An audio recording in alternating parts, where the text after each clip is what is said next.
everyone. I'm Greg Otta with FedScoop TV, and we're here at the Data Innovation Summit, and I'm talking with Tim Trainor, the Chief Geospatial Scientist for the Census Bureau. Tim, thanks for joining us today. Well, thank you. It's a pleasure being with you. Thanks. Tell our viewers about some of the innovative ways the agency is using big data and how you're using big data in your role.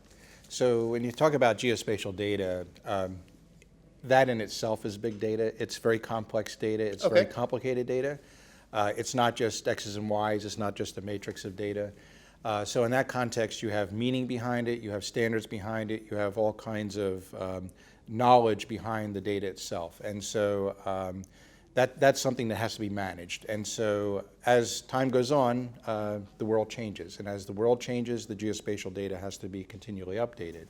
And in some cases, new data come to the front. So in that perspective, from that perspective, we're dealing with lots of big data in that realm on its own.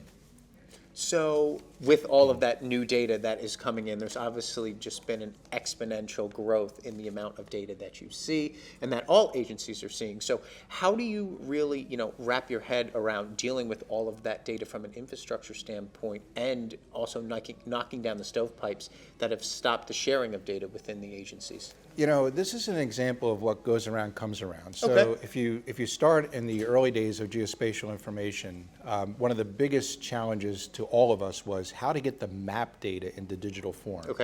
And back in the 80s, the Census Bureau and the U.S. Geological Survey worked together, and we created the first digital map of the United States. And that became, in the Census Bureau's space, something we call TIGER. It's a topologically structured file. Topologically meaning that it maintains relationships. So that's really critical to the work we're doing. As time has gone on, we've maintained that through time. We had to build our own systems. In those days, there was no spatial database structure. We created our own, and we built it up, and we kept that right through the mid-decade of the 2000 decade. And then we moved to commercial sources at that point. We've actually helped commercial companies. We actually became an investment or a catalyst for that kind of activity. We really helped make the geospatial industry what it is today in those early days. So if you think about web browsers that have map systems on them, Google's, Yahoo's, MapQuest, they all began with our data because back to the open data policy, we made that data free and open. The same way with car navigation companies in the United States. The same way with even organizations like OpenStreetMap.org. They began their process by using our data first. And interestingly enough, many of them still use our data today because they use it to see the change. So they compare what they have against what we have, and that's one indicator for them as to whether or not there's change on the ground.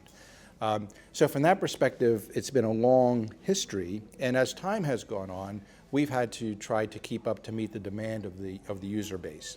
In the old days, we actually made that data available on 9-track tapes. And then we actually worked with USGS to put the first non-music data on CD-ROM back from the 1990 census. So that was a major achievement, and we were putting it on CD-ROM disks. We stayed with that approach until after the 2000 census.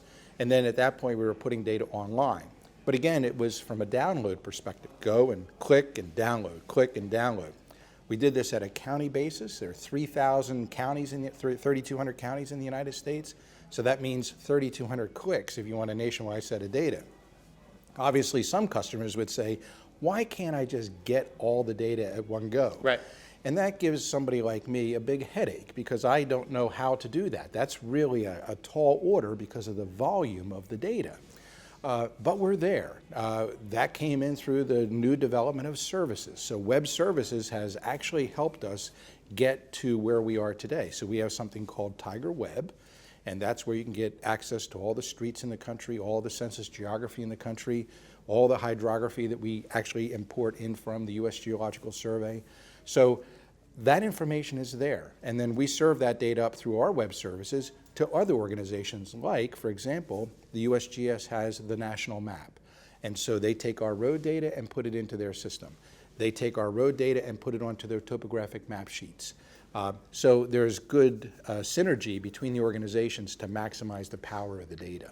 Interesting. So you've seen the way that GPS and topographical data has changed, with the Googles and the Yahoos and the car services and the GPS services in apps. What's the future of big data moving forward? Wow. So I think the challenge is that we're going to see more and more data, because you're going to see people are identifying things that they'd like to know the locations of. And so, we have an expression, everything happens somewhere, and that where is about location. And so if you even want to know where the trees are around the building, you can pinpoint those now with GPS, and you can store that information. And some organizations and universities and groups do that kind of work. I think the challenge, though, as we go forward is when you're talking about this volume of data, and it's not just about the volume, it's really about the quality of the data. Data quality is really going to be critical, I think, as we go forward. And we have to do a deep dive. In the old days, when we had metadata by county, and we would put a stamp, this is the goodness of the data by county. Well, that wasn't accurate, because individual aspects of that data within that county data set were not equal. And so we really need to be at the instance level, instance of the data. In my world, it's the address. In my world, it's the street segment. In my world, it's the street name. Those kinds of things, and the boundaries, for example. How good are those boundaries that we're getting? So that I think is the big challenge as we go forward. Very, very interesting stuff, Tim. Thanks for joining us today. Thank you very much.